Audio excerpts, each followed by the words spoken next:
Hi, everybody. We're Group One, and our project is entitled Investigating the Social and Environmental Determinants of Housing Crisis in Boston, Massachusetts. And so Boston has a deep history of racial segregation, environmental racism, and housing discrimination. After the Great Depression, the Federal Housing Administration was created as part of the New Deal to help Americans buy homes through loans from the federal government. However, everyone did not receive equal access to these loans. The Homeowners Loan Corporation created grades based off of assumed safety of neighborhoods using racist, anti-immigrant, and classist principles. And then also there was construction of highways that disrupted economic progression for predominantly minority communities. Other inequities, specifically environmental ones, persist in the Boston community. One of the main inequities is revealed in the proximity of residents to the Charles River. This river has been contaminated over time and has contributed to major flooding and health issues in the communities flanking the river. Furthermore, Black residents have had higher concentrations of nitric oxide. This information has led us to investigate our main research question: in what ways do social and environmental factors influence the price of housing in Boston? And so highlighting a few variables in our data set, our response variable is median value of owner-occupied homes in the thousands of dollars. Some of our key predictor variables are the per capita crime rate by town, the average number of rooms per dwelling, the index of accessibility to radial highways, and the percentage of Black individuals living in that. Let's take a look at our exploratory data analysis. We've checked a variety of items such as descriptive statistics, distributions of variables. We've also checked for missing values and outliers, and we don't think our data has noticeable issues on these. Here we include two plots that carry more critical meanings that guide through our analysis.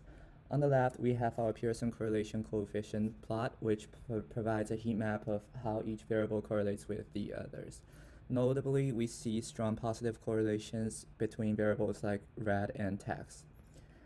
Shifting to the scatter plot matrix on the right, this is where we explore relationships between the predictors and our response variable. This one not only informs us about the linear trends, but also hint at some potential nonlinear relationships. For example, the plot for RM and MEDV seems to level off as it progresses, suggesting the benefit of considering polynomial terms. We also notice a fanning effect for the plot for DIS, which indicates non-homogeneity. So it reminds us to consider transformation or taking the logarithm of DIS in the future to stabilize the variance and improve our model. On one side, we develop a model from our data. We start from fitting the full model and check the assumption and collinearity. We found that text is highly correlated with spread, so we remove text.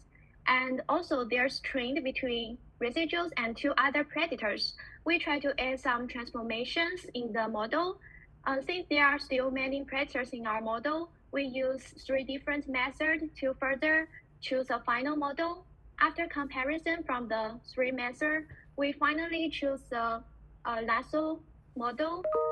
From the lasso result, we also know the importance of all the predators, and we keep the first 7 important predators in our final model. From the final model, all predators are significant, and the coefficient seems reasonable in the context. The adjusted R-square is 0.79, which means our model fits the data well. On the other side, we used a DAG approach, constructing our DAG off of a priori knowledge of the causal structure as identified in the literature.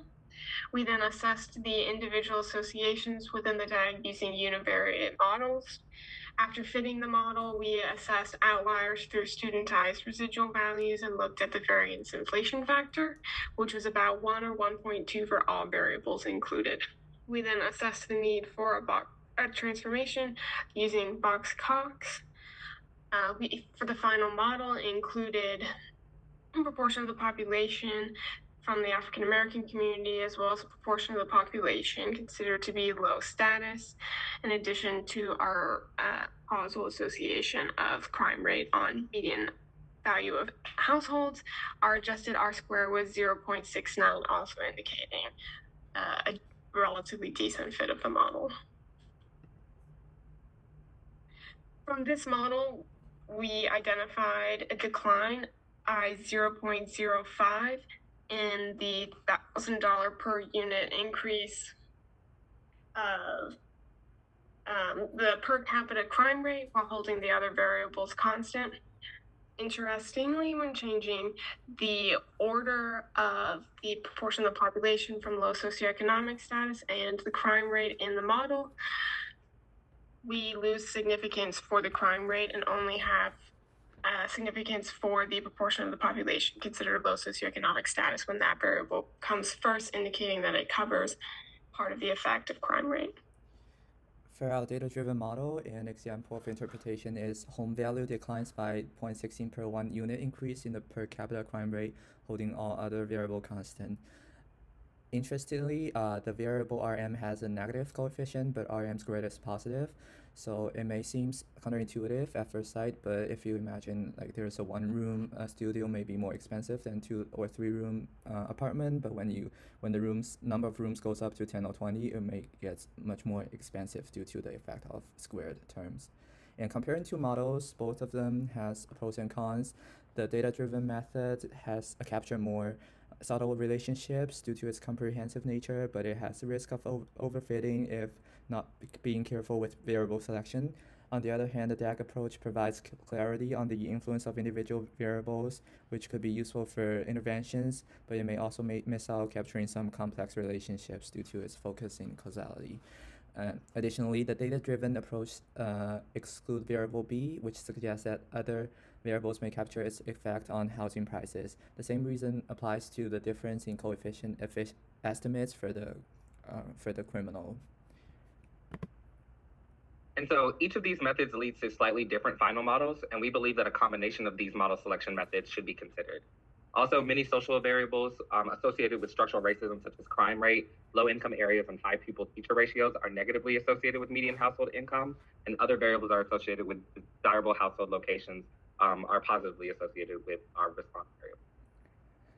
And on the right, we can see the plot before and after variable transformation and model selection. We see the nonlinear trend improve a lot, but there are consistent outliers, and there's a straight line on the upper right corner, which indicates outliers might be an issue. So in the future, we plan to examine our outliers impact more closely and implement robust regression techniques to mitigate their influence. And we also look into enhancing model validation with prediction R-squared and k-fold cross-validation to confirm its predictive accuracy and generalizability. So that brings it to the end of our presentation. Thank you.